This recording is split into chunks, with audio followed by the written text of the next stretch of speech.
Gentlemen, may we please take our seats?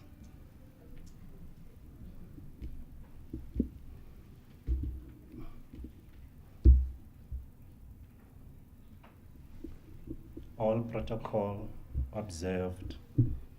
My name is Kayale Tumvulo. I'll be directing the program today. But before we can start and go further with the program, would like to call Pastor Kevin Mbingo to come and open for us with a word of prayer.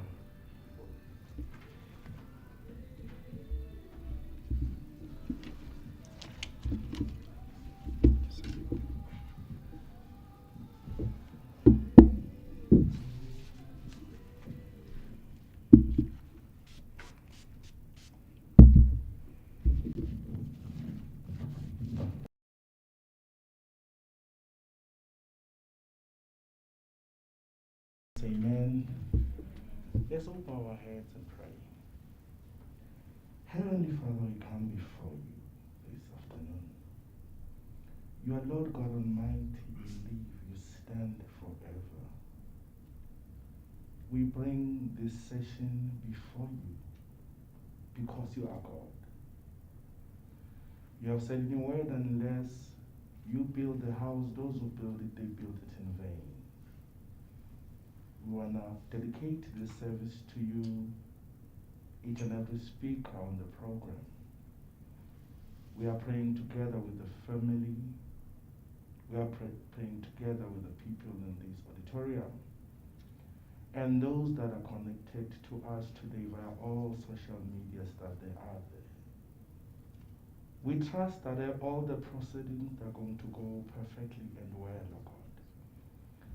We are grateful that you have gathered us here this afternoon because you've got a purpose. We are here to celebrate the life of Prof Pepeta.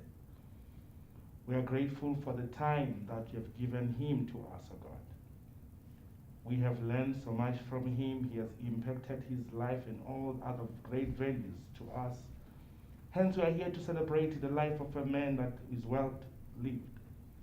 We thank you, God. We give unto you our program director and all other protocols that are there and all other speakers that there will be.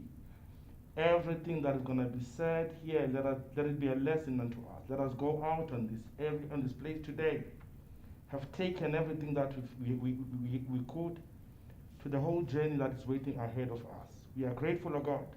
Take all the glory. We ask all this in the mighty name of Jesus Christ, our Lord and Savior. Amen and amen.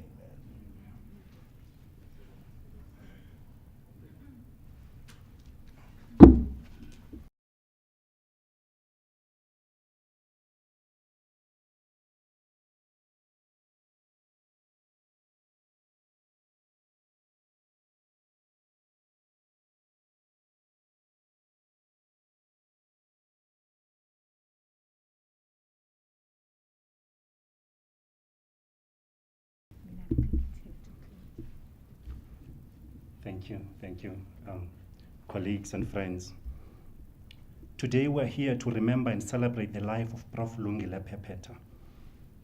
As we all know, Prof Pepeta was appointed by the Minister of Health to be the chairperson of the Council for Medical Schemes. It is our hope that every part of the service will honor a life lived among us. I'm sure you would like to join me in saying to the family of Prof Pepeta that you are in our thoughts and prayers. Let me express the family's gratitude for your presence, friends and colleagues. The journey of grief is long, and those who walk it need your support. In times like these, nothing takes the place of friends. Your presence helps the family realize how valuable their loved one was to others and shows what impact his life has made. Today, we remember and honor a man who touched many lives. Today, we'll hear stories that will make us laugh and cry together once again and acknowledge that we're different. And indeed, the world is different because Prof Pepeta was. On that note, ladies and gentlemen, I would like to welcome the Registrar of Medical Schemes and the CEO of the Council to come and pay tribute to Prof Pepeta.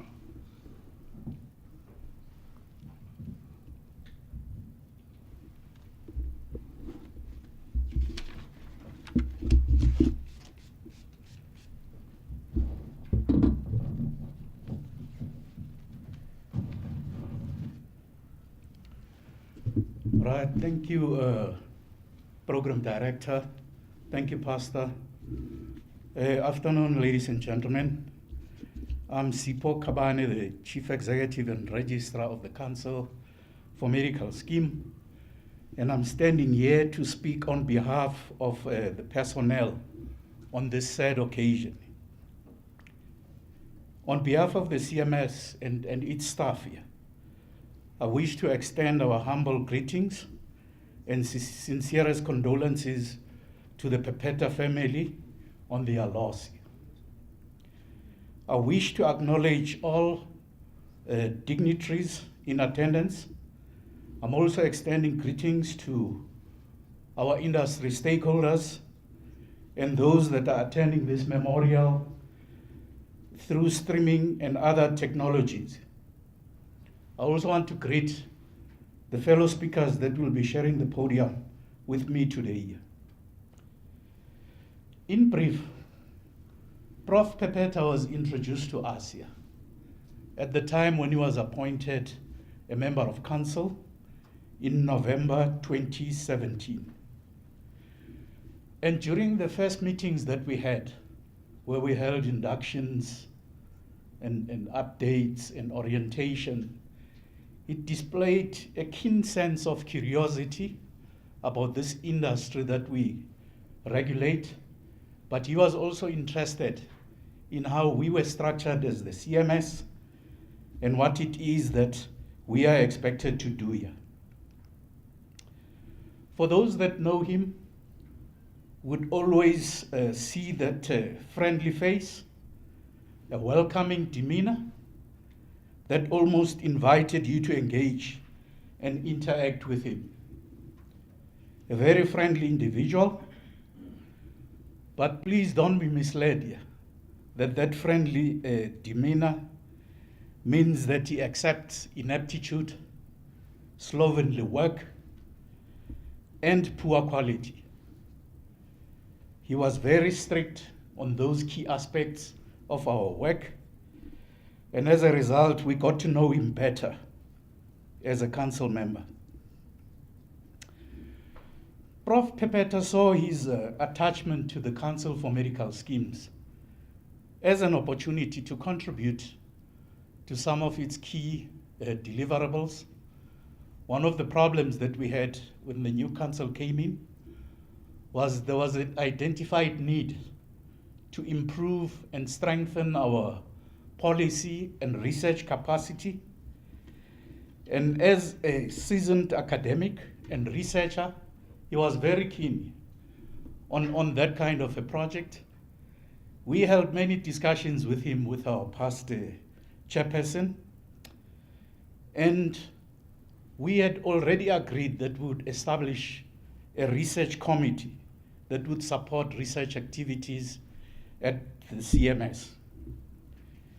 But as we discussed this project further, he was very clear with us that we need to park it because he had some unfinished business.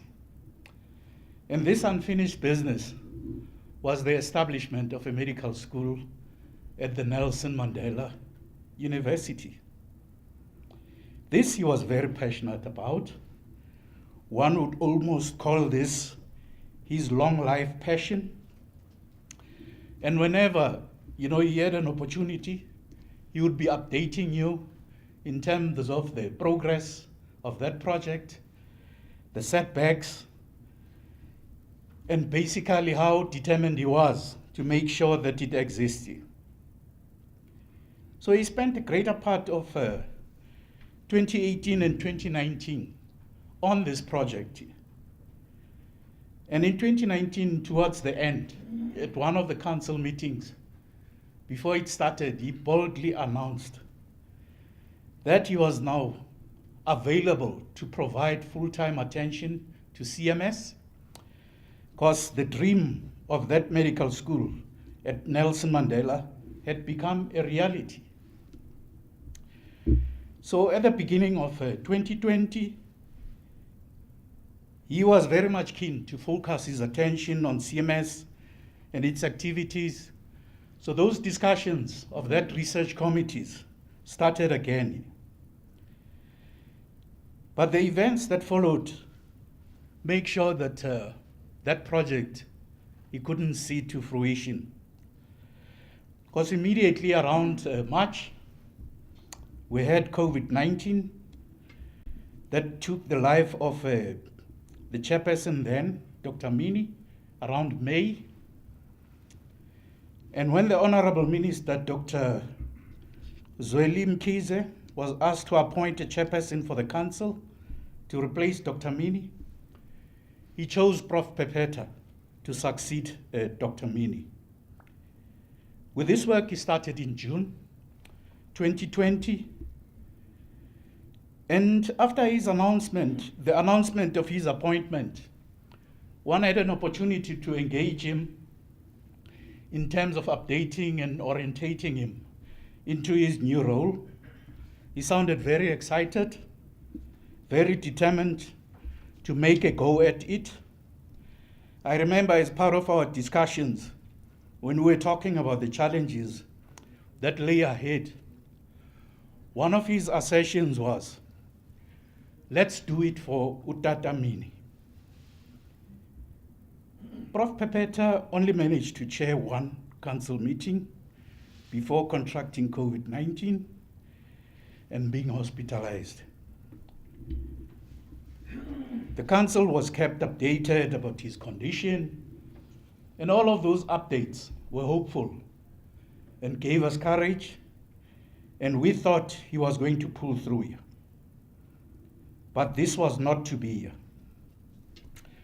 To the Pepeta family, colleagues and friends, we salute the passing of an academic giant, an intellectual, a larger-than-life soul, a compassionate individual, and an embodiment of effective and ethical leadership, which is sorely missing in our society. It is our considered view here that through this COVID, the loss of human capital, particularly of a generation that was supposed to mentor, teach, and do succession planning, that price is going to be too hard to pay, and I think it's going to be a difficult task to replace. We've got doctors, we've got professors, we've got engineers dying out of this COVID, and indeed a generation may be lost through this year. Let me take this opportunity to wish the Pepeta family strength, courage, and that they be blessed with strength in their hour of need. And I'm asking them to be consoled by the fact that he stood for justice, equality, and for the protection and support of the vulnerable amongst us. He shall be sorely missed by all of us. God bless. Thank you.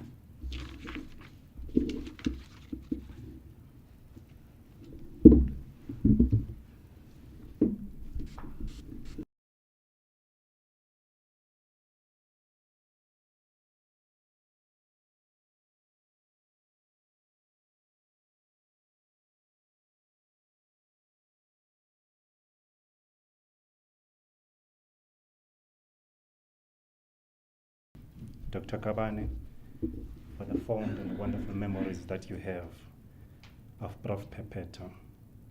We'll now receive a tribute from Council as a board, and in this regard, Mr. Mwerane Maimane will come.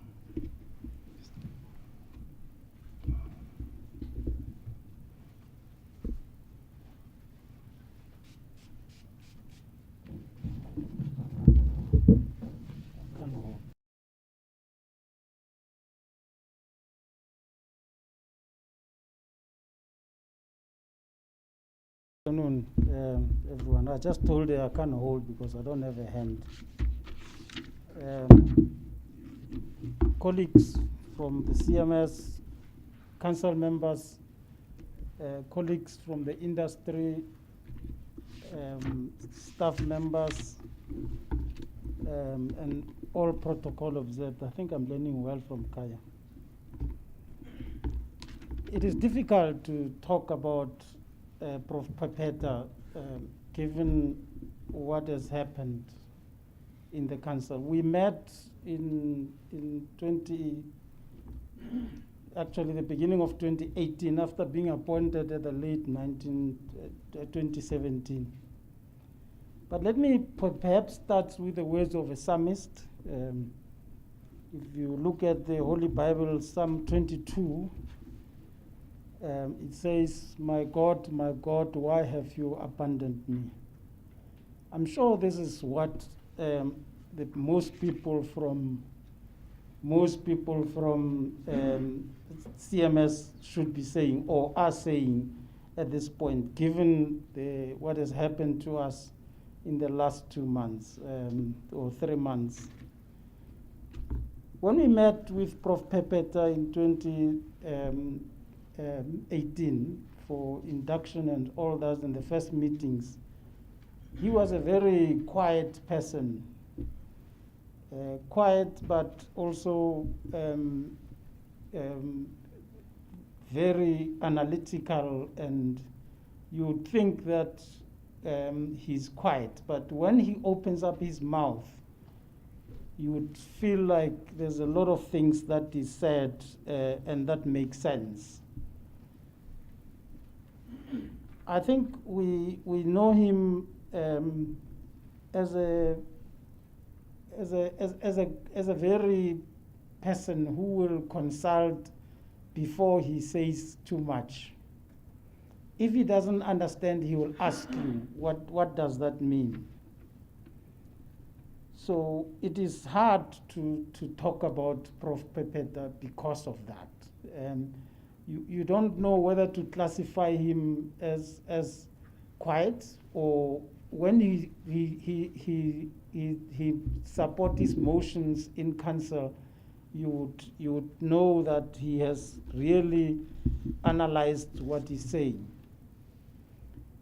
One of the things I've noticed is that there's no amount of schooling that would have trained Prof Pepeta to be what he was. Some of us needed to do governance courses and so on, which he couldn't attend because of the issues, as Dr. Kabani said. He was busy establishing a medical school. And when we integrate and apply the knowledge we've learned, it was like a simple issue for him. It was like something that he does on daily basis. We learned quite a lot from his experience that governance is not necessarily learned from the books. Some of us wanted to do the courses from the IOD and so on, but he came with experience. Young as he was in the council, he brought a lot of experience, mainly from his running, being the dean, and he used to say, this is what I do when I run a meeting. This is how I summarize the discussions, because I chair the faculty school. And we learned quite a lot from him, even before he became the chair. When he was appointed chair, we were a bit surprised, but at the first meeting, we learned quite a lot. We learned that you don't have to have that big experience, or that would help you, or lot of, he was a perfect chairman. He used to let us talk to some extent. He will tell you that when you go out of line, but he would listen to you. And at the end, he would direct the council to getting to a resolution, which which was a special gift that he had. We only had one meeting with him, but I also know he chaired the exco, and the feedback we got was, wow, what a gem. He was a special person as a chairperson. But I will speak more about him about him as a council member, because that's where we spend a lot of time. In a year or so, whilst we were council members, I think Dr. Kabane referred to it, he apologized a lot for a lot of meetings, but there was a reason. And that was he was busy establishing a medical school, and that was his passion. Every time you spoke to him during the breaks, if he came to a meeting, he would be telling you about the things he goes through involving going to other universities, seeing the Department of Health, going to the Department of Education, and trying to set up this medical school. You would listen with interest because he was very passionate about it. And he will take you through things that you don't understand. If you're not in the education sector or higher education sector, you'd battle to understand. Luckily, I spent a few years there, and I could understand why he's so passionate about it. But he was passionate more about a black child than establishing a medical school. And he said, look, there's no a big medical school in Eastern Cape. And we need to someone needs to establish a medical school. And we listened. When we had strat plans, over lunch, that's what we would listen to when you sit on this table. You have no option but to listen.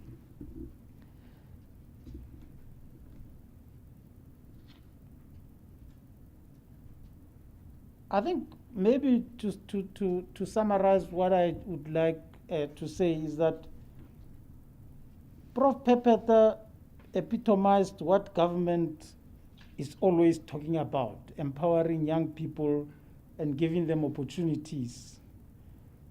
If we could learn from these opportunities, young people could take the opportunities they have as he did, this world will be much better. We would have better leadership. We're going to have a generational gap because of COVID-19.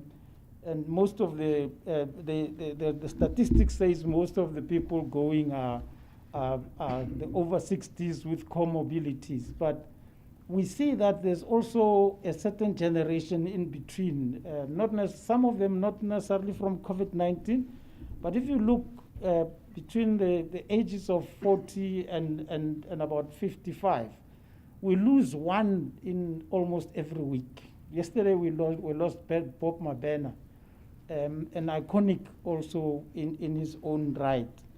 And I think if the youth could learn to achieve things that they set, the goals that they set for themselves, then this country would be in a better place. We have a lot of other challenges that we go through, and if you look at the age of the most executive big companies, executive management, we are going to be in trouble if we don't get the certain generations into that. Prof Pepeta was very supportive and made sure that he understood you before he concludes. Whether as chairperson or as a member of the board of the council at that point, he really cared about what other people mean and what they say. So we enjoyed his life. We enjoyed sharing a life with him, a period with him. There was a statement that Dr. Mini liked towards the end of last year, the beginning of this year. He said, "Now we are going for a home run. And we didn't know this. That's what we mean. We're having a home run. People are going to be, we're going to lose them. It meant, he literally meant that actually we are going for a home run. Our term is ending in 3 months now. But then he was predicting it almost a year ago. And he said, guys, we need to do things properly. Now we're going for a home run.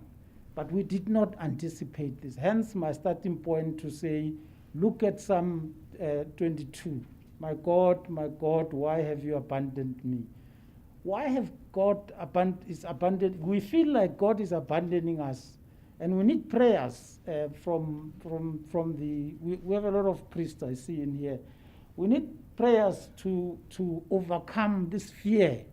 When we started here, Dr. Kavane was jokingly saying to me, maybe I should say to the minister, you should be the next chairperson, and let's see how you're going to react. And I said, yo. But we need someone to take the leadership. And I think we are lucky because we are left with a few months. And maybe the minister may just leave the situation. I'm not trying to convince the minister to do what to do. But, you know, he still has to appoint a chairperson anyway by November because the term comes to an end and new board members will be coming in and so on. But Prof Pepeta was on the first term of the board. Therefore, it was more appropriate if he was going to move on to the second term. I would like to say to the family, our sincere condolences. There's very little we can do. This is God's will, and we can't change it. Whatever we can say, we can try and do a cleansing ceremony as other people can suggest, but it's not going to help us.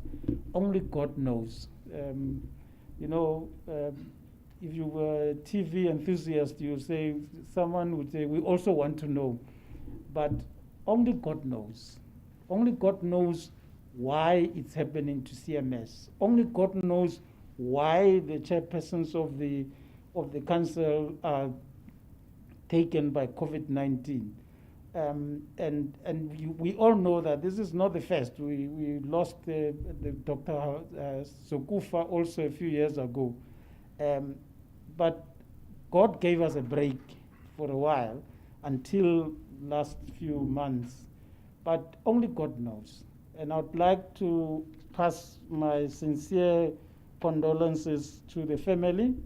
And I would like to say to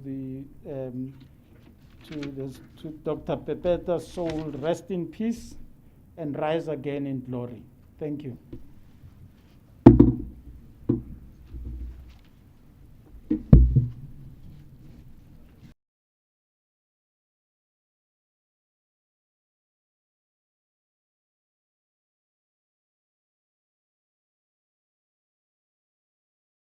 Member is also the chairperson of the nominations committee. Right at this point, we will receive a tribute from the National Department of Health, and we'll call upon Dr. Aquina Tulare to come and grace us.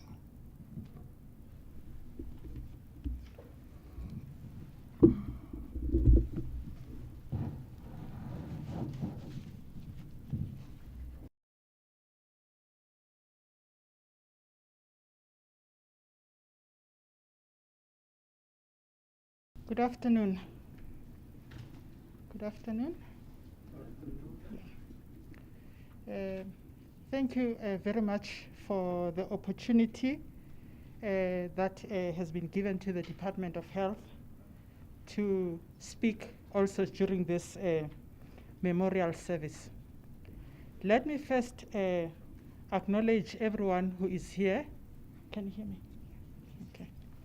Let me first acknowledge everyone who is here, members of council, staff at CMS, members of other regulatory bodies that are here with us, all the interest groups that Dr. Pepeta had been a participant of, members of the industry that CMS is regulating. I would firstly like to apologize on behalf of the Minister, the Deputy Minister, and the Director General, who had wished to be part of this event, but due to other pressing commitments in Cabinet, they were not able to attend.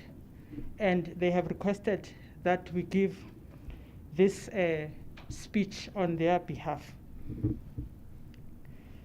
Firstly, let me express my deepest and heartfelt condolences on behalf of the department, on behalf of the ministry, to Prof Lungile Pepeta, his family, his loving wife, Dr. Lungile Pepeta, his 14-year-old daughter, Kungwao, his son, who is 6 years old, Lungako. We cannot imagine the depth of pain that you are experiencing during this hard period. We are grateful and humbled that you had allowed Professor Pepeta to be part of the medical community, to be part of our regulatory functions, to be part of the academic sector. We know that it probably was difficult as a family to have a father being so spread, but you allowed us to have him. The news of the passing of Professor Pepeta on the 7th of August 2020 filled us with shock and disbelief. We were fully cognizant of the devastating impact of COVID-19, but we never thought that COVID-19 complications would rob us of Professor Pepeta. We had initially received news of his admission to hospital at the beginning of July 2020. And when we were informed that he is improving on rapid nasal oxygen and dexamethasone, we thought that we will be over the difficult times. But alas, this was not to be. When we were informed towards the end of July that the health of Professor Pepeta had deteriorated, we still wanted to believe that Professor Pepeta would make it because medicine was advancing, and we thought that we may have the tools that would help us save Professor Pepeta. However, death robbed us. His untimely death left his family, friends, the medical fraternity at large, and indeed all who knew him, in a state of shock and disbelief. Unfortunately, we are starting to have hope about this pandemic because, as you may all know, colleagues, the pandemic is starting to show improvements in the trends. Eastern Cape, which was one of the worst affected provinces, had started to decline. Western Cape has started to decline. Gauteng is also declining. But COVID, being the novel virus that it is, we don't know a lot about it, and it is just a mystery, and we are grappling with understanding this virus. Prof Pepeta is a giant of our time, a young healthcare professional who was a trailblazer in his own right. At the age of 46, when Prof Pepeta passed on, he had managed to lead the health sector in the most incredible way. Born in the rural Eastern Cape on the 17th of July 1974 at Ludek, a location in Bizana, he was able to overcome the vestiges that apartheid posed on people who were from rural communities, and he managed to reach the highest peaks in the profession that he had chosen, medicine. And we know that where he came from, it's the former Transkei. It's one of the most deprived regions in our country. His leadership qualities, both in the public and private sectors, in the academic sector and in the general body politic of our country is evidence to this. His biographical history is an inspiration, and it should inspire even the next generation that is coming, because despite the difficulties that Professor Pepeta grew under, he was able to overcome that. So we know that COVID is decimating a generation, but we must always encourage the younger people to aspire to reach the heights that Professor Pepeta reached. Professor Pepeta was appointed into the CMS, as indicated earlier on, in November 2017, but he was appointed by the minister to the position of a chairperson of CMS in June 2020, after we had lost the previous chairperson, Dr. Mini. And this is a very, very difficult situation, because it leaves fear in a lot of people that this position, maybe it is not as blessed as one would think. The vision when Professor Pepeta was appointed into this position was that he would form part of the team that would be carving a way that this country is following towards universal health coverage through the implementation of NHI. And we know that the Council is seized with the responsibility of shaping how we move towards NHI. And this is the responsibility that we thought Professor Pepeta could aptly fulfill. We also know that as he was appointed into Council, and as we were considering his appointment as chairperson of Council, we looked at the previous roles and the roles that he's currently playing. And I'm just going to briefly touch on them so that we remind ourselves and we do not forget this gentle giant. He was the Dean of the Nelson Mandela Medical School following his appointment in January 2017, was as a direct result of Professor Pepeta's special interest in alternative educational models geared towards meeting South Africa's growing need for suitably qualified and dedicated health professionals, and doctors in particular, that would serve the country's move towards universal health coverage. His illustrious career, and what really remained in our minds, was when he was admitted to the University of Transkei in 1992. That's when his career started, as part of a group of problem-based curriculum for MBCHB. As a trailblazer, he graduated in 1997 at the top of his class, and his working career started in 1998 in Mthatha General Hospital, and then he went to Dordrecht and Frontier Hospitals respectively. He also worked in King Edward Hospital as a pediatric registrar, where he trained for his pediatrics, and he qualified as a general pediatrician in record time. He was a committed public servant. When he finished his training as a pediatrician, he went back to the Eastern Cape, where he came from, where he understood the dire nature of issues there. He established a perinatal health service that served the Chris Hani district.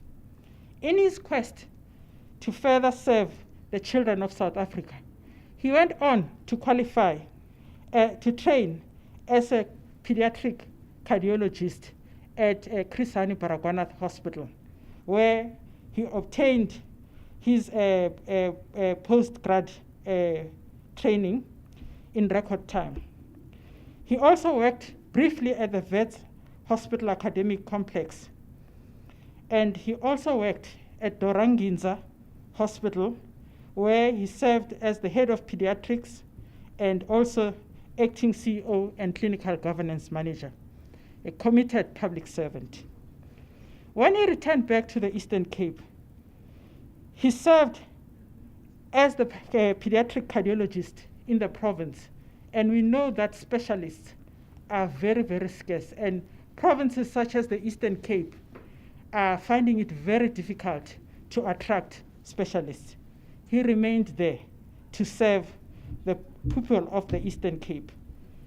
He was also involved in research. Dr. Kabani has indicated his interest in research and how we had planned to have him direct and guide the processes of research here at CMS. He has produced lots of papers, and some of these papers are what formed part of his PhD training. Much like his academic accolades, his written works are also many to mention. And he was also very instrumental as a mentor, especially training both undergraduates and postgraduate students, and as part of the Walter Sisulu University Medical School's examiners.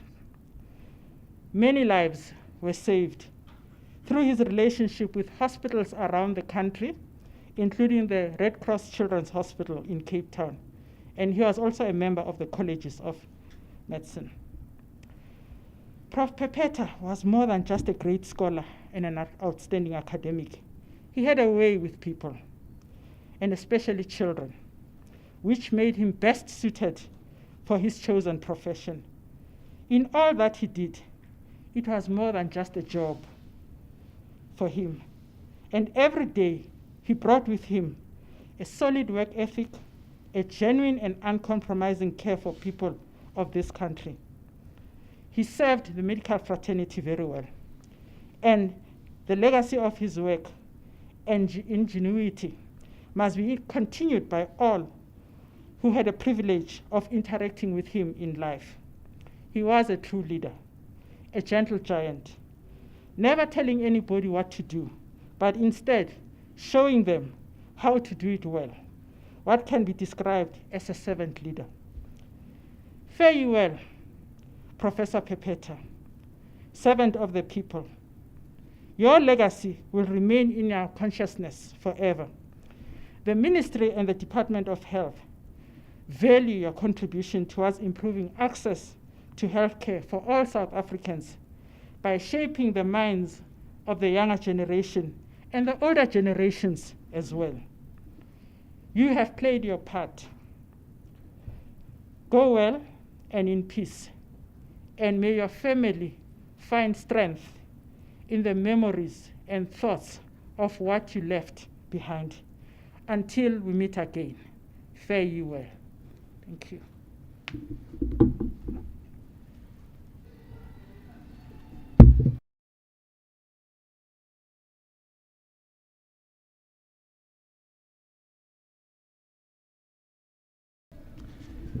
Indeed, the world is poorer without Prof Pepeta. Umfo olungileyo, umfo othobekileyo, umfo bekwazi ukumamela. Those are the reflections and the lessons that I took ebomini bakhe, having had an opportunity yokusebenza naye at least close to 3 years, a council for medical schemes. Right at this point, friends, colleagues, we will call on Dr. Barry Kisnasamy, who will be giving a tribute from the COVID-19 response team. Thank you, Doc.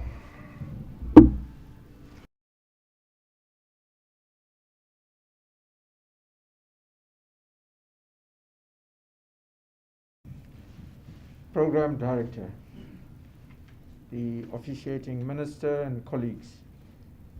A tree has fallen, and it's very painful because it's very hard to replace these trees.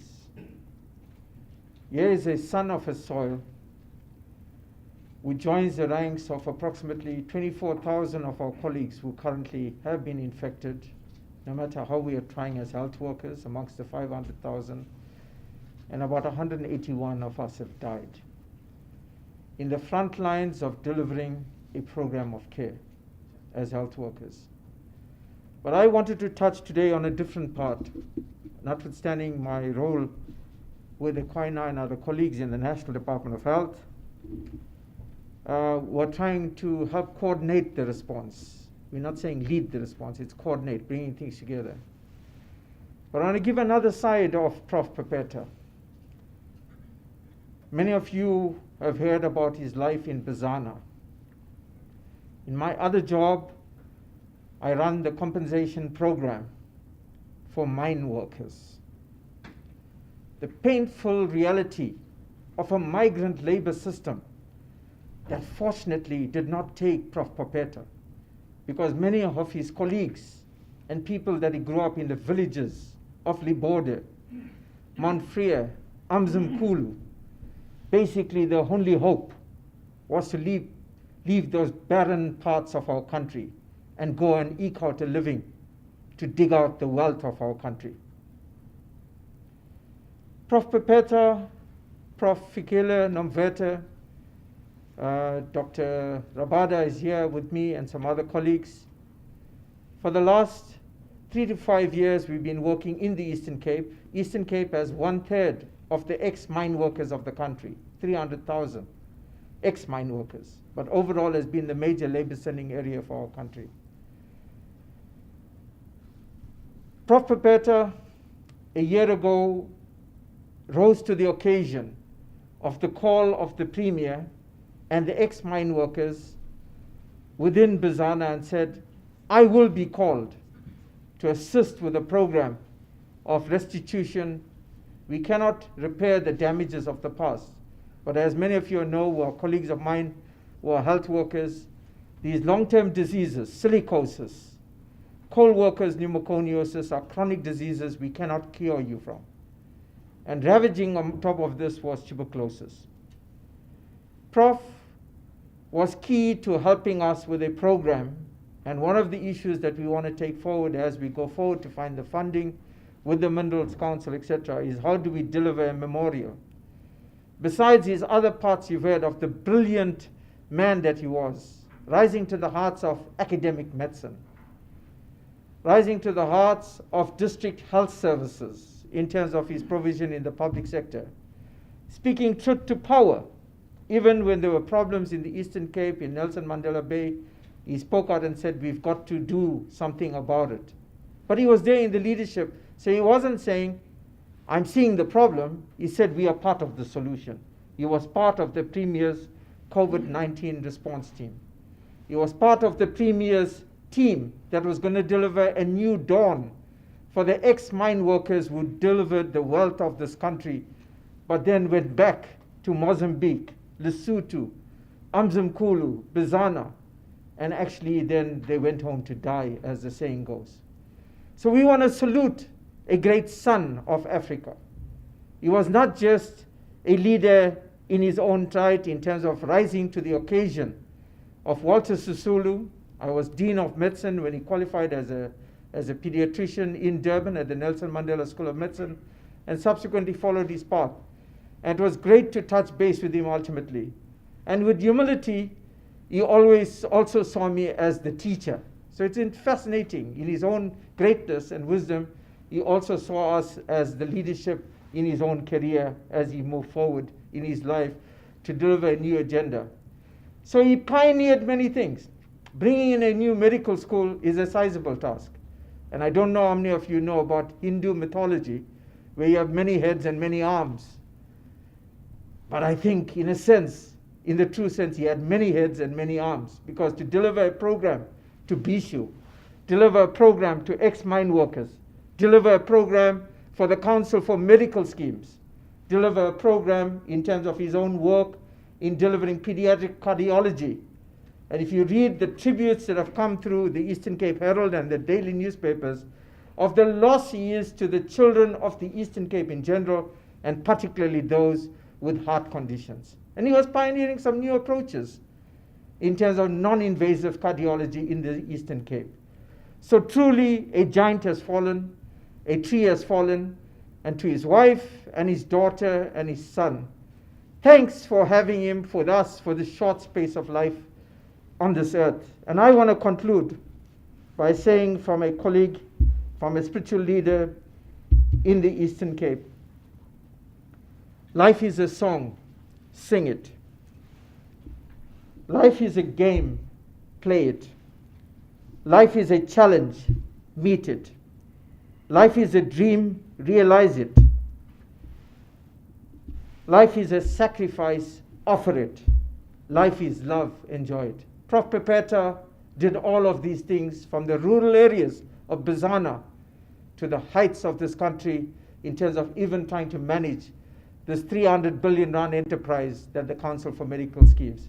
We salute you as a great leader of our people, as a soldier who wanted to give back. He could have remained in Pretoria, he could have remained in Johannesburg, but he decided he would go back to the Eastern Cape and help to pioneer a new path. Amandla, long live the spirit. We will see you again someday in the future. Thank you, Program Director.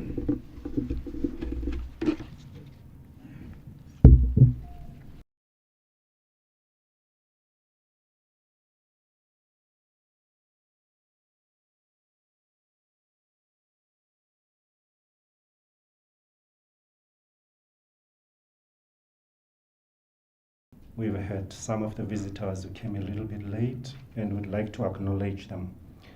And among them is Dr. Mpho Rabada. I'm not sure if Dr. Nhlanhla Mchali is here as well, and if he is, would like to acknowledge him. Right at this moment, friends, colleagues, would like to call Dr. Onas Mokari, who comes from the Progressive Professional Forum. And I'm told that Prof Pepeta was actually a founder of this organization. Over to you, Dr. Mokari.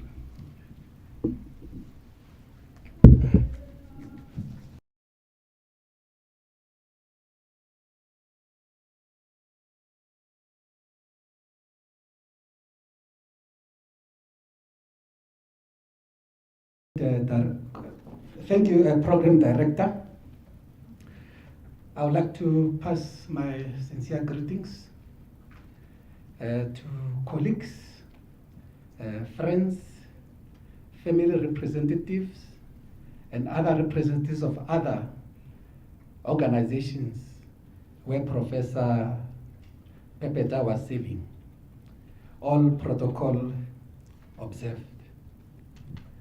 We also, as PPF, which is the Progressive Professionals Forum, would like to pass our sense of gratitude to CMS for having made this possible for us to be able to come and give a tribute in this memorial service.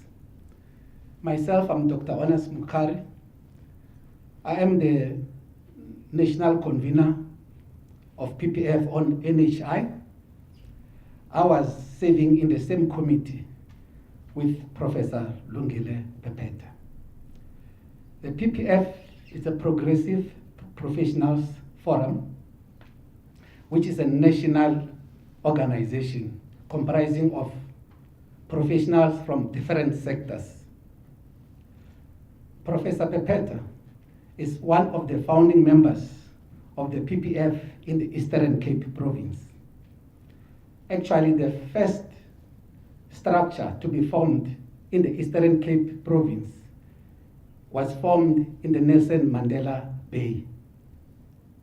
That is the structure where he was belonging until his passing.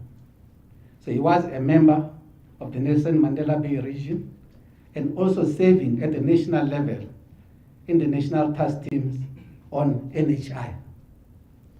He played a critical role at the time when he was needed most during our deliberations and submissions for the submissions to Parliament on NHI.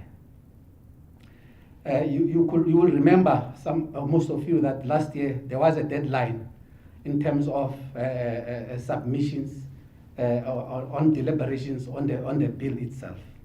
We were privileged to have him in the committee. Moreover, we were also benefiting because he was also a member of the South African Dean's Committee, who also deliberated on the bill. So as we had our own meetings, we could, have a broader perspective in terms of our analysis of the bill. And we're able to be in a position on time as PPF to be able to submit our submissions to Parliament. It was also our wish to be with him when the process goes forward in terms of oral submissions to Parliament. And as a group, we have been deliberating on this, that when that opportunity comes, we will be able to go and make that oral submissions in support of the NHI. And I must say, sitting here, I think one thing that motivated him to be part of that is that he was very passionate about the national health insurance and to ensure that it becomes a reality. I remember even during the lockdown, he shared a tweet with us from the president of Ireland. I think that tweet was saying that there can be no private or public health care in the face of a pandemic. And we all looked at it and we said that with the current situation of COVID, looking at the public and the private health sector, we think that the NHI becomes more urgent than ever before to ensure equal healthcare opportunity for everyone. Indeed, he was also concerned, especially in the beginning of the lockdown, when there were shortages of PPE, whereby we shared a lot of concern as a task team in terms of provision of PPE to the frontline workers. But we were quite encouraged that in the course of time, the Department of Health improved the situation in terms of provision of the PPE. In the time that we have shared with him, we have learned a lot. We didn't spend a lot of time with him, especially in the task team, but in the short period that we have spent with him, we're able to learn a lot. And we think that the lessons that we have learned are the lessons that must shape us also as leaders and show a commitment to serve society. One of the first and foremost that we learn from him is humility and humbleness. Prof, when we are engaging on matters, he did not regard himself as more important than others. With all his qualifications and the position that he has in society, when you come to a group in terms of discussion on when we have meetings, he was contributing like any one of us. So it's something that actually encourages us and something that we learn. Even while he was still alive, members of the committee will say, but hey, Prof is like any one of us. Even in the formation of that structure in the Nelson Mandela Bay, he was interacting with ordinary members to form this particular structure of professionals in the region. I think the second lesson that we have learned in our interaction with him is selflessness. When we're discussing NHI, he was more concerned about ensuring the health needs of people who cannot afford. His focus was not on himself. His focus was more on the majority of the people who do not have the privilege of the kind of health care that people who are economically advantaged has. So it was more, look, let's ensure that the bill goes through. Let's ensure that it gets implemented as soon as possible so that a matter of health needs is not a matter of economic affordability, but let it be determined by the needs, your health needs, whether you can afford or not. Equal quality health care for all. We learned a lot during that time that we interacted with him in our deliberations about the NHI. Another character that we learned from him, which we always will ask ourselves, what the dedication and commitment. When we call up a meeting or we request submission of documents, you will make sure that you get it on time. When you put up a deadline, you'll know that Eastern Cape province, when we have to say, look, by such and such a day, let's have all the submissions submitted. Eastern Cape will be the first one to submit. And his dedication towards any issue that is to do with NHI, whether formally in meetings or informally in our discussion, he was very much committed to make sure that indeed the national health insurance and the universal health care coverage becomes a reality. we have got wishes that, much as Prof is no longer with us, there are certain things that we think Prof was passionate about, and we'll take it upon ourselves to ensure that we participate in the processes of its achievement. First is the national health insurance.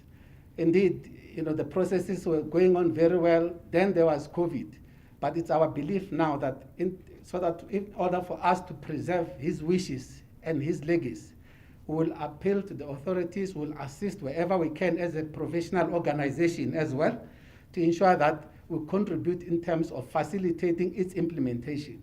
Because it is our belief as an organization that the NHI is becoming more and more important than ever before. We have learned our lessons through COVID. And it's also our wish that at the end of the pandemic, there will be improved healthcare, as we can see that there's a lot of improvement and trying to make sure that the healthcare facilities are up to standard, there's enough equipment. We hope that that will continue beyond the pandemic. And we hope that it's one of the legacies that as an organization will cherish as having more, Prof having more contribution. And the issue of PPE, when we always discuss, in our engagement, about adequate PPE and ensure that the PPE that's given to the frontline workers are of high standard, are approved by the regulatory bodies like SAPS, so that our frontline workers, when they get into the battle, they know that they do so and they are well protected. So as an organization, we're still looking forward to his contribution, like any of us here. None of us ever thought, whenever you come into contact with Prof, you'll have a hope. You'll have a hope to say, look, things will start to happen now because of his commitment and his contribution. It's a loss for us. It's a loss for the family as well. We want to thank the family for having shared him with us. While I was sitting listening here,